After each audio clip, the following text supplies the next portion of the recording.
देखिए सर, सबसे पहले हिंदी में संधि को पढ़ने के लिए हमें वर्णों को पढ़ना पड़ता है, ठीक है। तो हमने कोई शब्द लिया जिसके हम कोई टुकड़े नहीं कर पा रहे, तो उसको आप वर्ण बोल सकते हो, ठीक है। या फिर हम कह सकते हैं इसकी परिभाषा के तौर पे कि हिंदी भाषा की वह छोटी से छोटी ध्वनि जिसके और अधिक टुकड़े नहीं किए जा सके उसे वर्ण कहते हैं, ठीक है। वर्णों के व्यवस्थित समूह को वर्णमाला बोल देंगे। तो अब यहाँ पे 3 क्वेश्चन बैठते हैं, हिंदी के एसआई में आते हैं, जो कि हिंदी वर्णमाला में वर्णों की संख्या 44 होती है। वैसे ये कोर्स में नहीं है, लेकिन इसको समझने के लिए, संधि को समझने के लिए हमें वर्ण पढ़ने पड़ेंगे, ठीक है। तो हिंदी वर्णमाला में वर्णों की संख्या होती है 44, हिंदी बाल पोथी में 49 और देवनागरी हिंदी लिपि में होती है 52। इसको आप पढ़ सकते हैं, ठीक है। तो अब एक वचन और बहुवचन में इनका क्या सार है वो देख लेते हैं, ठीक है।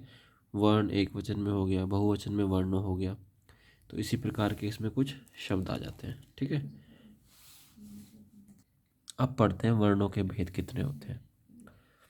वर्णों के 2 भेद होते हैं, एक होता है स्वर और दूसरा होता है व्यंजन, ठीक है। तो स्वर को हम इस तरीके से पढ़ते हैं कि वे वर्ण जिनका उच्चारण स्वतंत्र रूप से किया जा सके या किसी अन्य वर्ण की सहायता के बिना जिनका उच्चारण किया जा सके स्वर कहलाते हैं। यानी कि आपन उनको खुले रूप से बोल सकते हैं, वो स्वर होते हैं।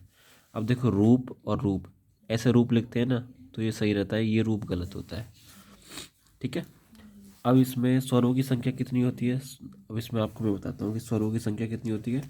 देखो, स्वरों की संख्या होती है 11, और जबकि मात्राएं कितनी होती हैं, 10 होती हैं।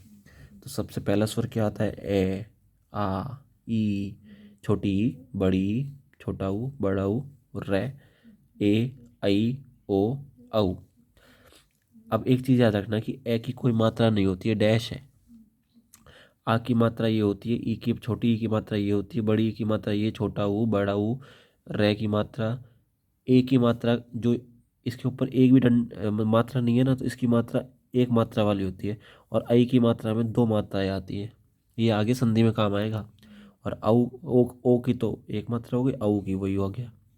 ए एक ऐसा स्वर है जिसकी कोई मात्रा नहीं होती है, ठीक है दोस्तों। अब आते हैं स्वर के भेद, ये देख लीजिए। अब आते हैं हम स्वर के भेदों पे, ठीक है। स्वर के भेद, स्वर 2 प्रकार के होते हैं, स्वर के भेद 2 हैं, ह्रस्व स्वर और दीर्घ स्वर, ठीक है।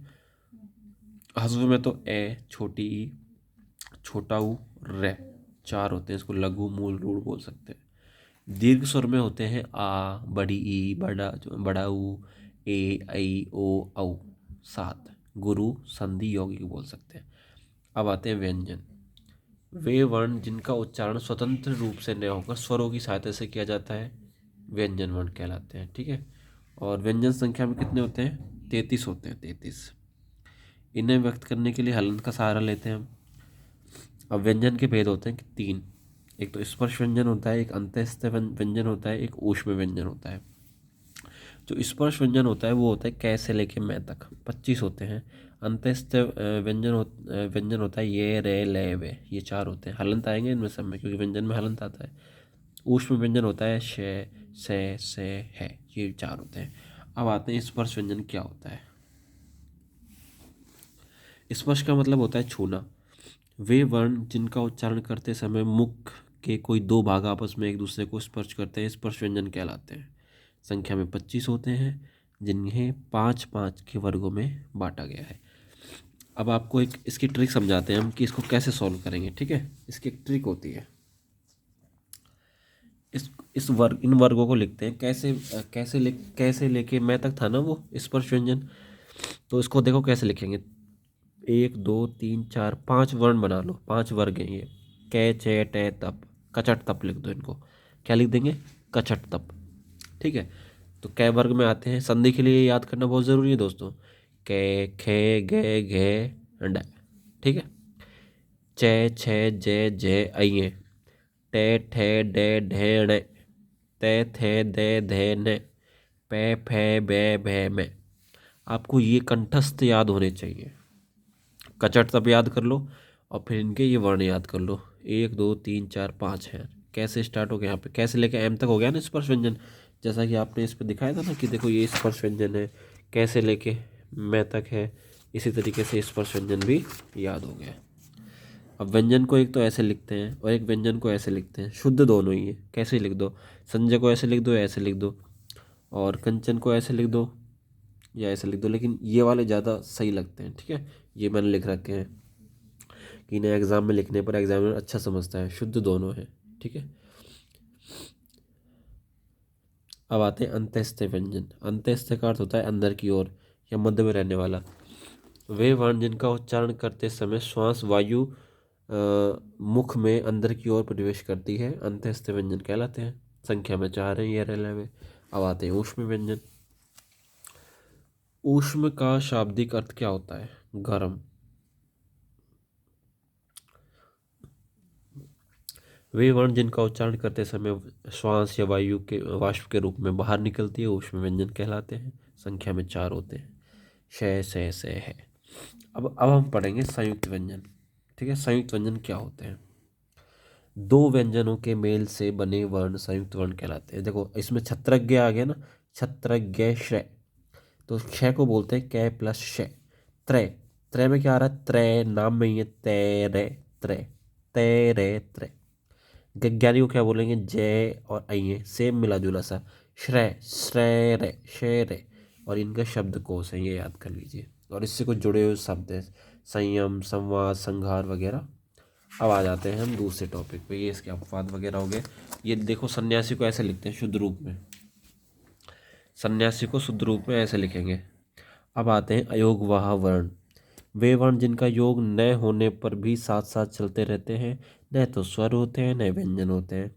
व्यंजन अयोगवाह वर्ण कहलाते हैं। अनुस्वार और विसर्ग। अब एक इम्पोर्टेंट टॉपिक आता है इसी में, उत्क्षिप्त वर्ण क्या होते हैं? ठीक है, कौन से वर्ण? उत्क्षिप्त वर्ण क्या होते हैं? जिन ध्वनियों के उच्चारण में जीवा मूर्धा को, यानी कि हमारी जीभ है ना, ऊपर नीचे टच करती है ना और तुरंत नीचे गिर जाती है, उन्हें उत्क्षिप्त वर्ण कहते हैं। 2 होते हैं ये, डे ढे। ठीक है, बिंदी होती है इनके नीचे। इनके 3 नियम होते हैं, मैं बताता हूँ कैसे होते हैं। देखो, यदि शब्द की शुरुआत इन दोनों वर्णों से हो तो लिखते समय इनके नीचे बिंदी नहीं आती है। ठीक है, अगर किसी शब्द की शुरुआत इन दोनों उनसे हो रही है ना, अक्षरों से, तो इनके नीचे बिंदी नहीं आएगी। जैसे डमरू, ढोलक, डलिया, ढक्कन। दूसरा आता है, यदि शब्दों की शुरुआत मतलब कोई शब्द के अंतर्गत इनसे पहले कोई आधा शब्द या आधा वर्ण आता है ना, तो लिखते समय इनके नीचे बिंदु नहीं आता है। देखो जैसे पंडित, अड्डा, बुढ़ा, खंड, मंडल। उपयुक्त दोनों नियमों के अलावा प्रत्येक स्थिति में इनके नीचे बिंदु आएगा। पढ़ाई, लड़ाई, सड़क ढूंढना। ठीक है, देख लिया आपने ये अच्छे से, दिख रहा है? उच्छिप्त वर्ण है, इसको पढ़ते जाइए, पढ़ते जाइए, पढ़ते जाइए। ठीक है, अब क्या आता है?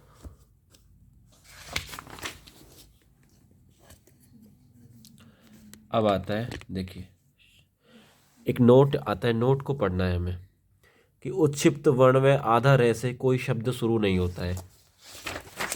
इन दोनों से कोई शब्द शुरू नहीं होता है। क्वेश्चन आया था, एसआई में आ सकता है या फिर कोई और सब्जेक्ट में आ सकता है। अब आता है रेफ या आर संबंधी नियम। यदि आर के बाद व्यंजन वर्ण आए तो आर को उसी व्यंजन वर्ण के रूप में लिखते हैं। अर्थात जिस व्यंजन वर्ण से पहले आर का उच्चारण किया जाता है तो आर को उसी व्यंजन वर्ण के ऊपर लिखा जाता है। यदि आर के बाद कोई व्यंजन आता है ना, तो आर को उसके ऊपर ही लिख देते हैं, जैसे करम, धर्म। ठीक है, आर से पहले एम आया है ना, आर से पहले आर, आर है ना, आर के बाद कोई व्यंजन वर्ण आ रहा है, आर के बाद एम मैं आ रहा है ना, मैं, कै रे में, रे रे मैं आ रहा है, तो फिर ये पहला नियम काम करता है। इसके एग्जाम्पल्स है।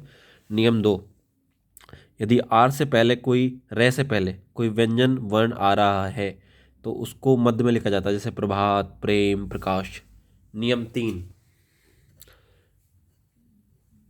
टे वर्ग में आर रे को हमेशा वर्ण के नीचे लिखा जाता है। राष्ट्र, ट्रक, ड्राइवर, ड्रग्स, ड्रामा, षड्रांग, षड्रस आदि।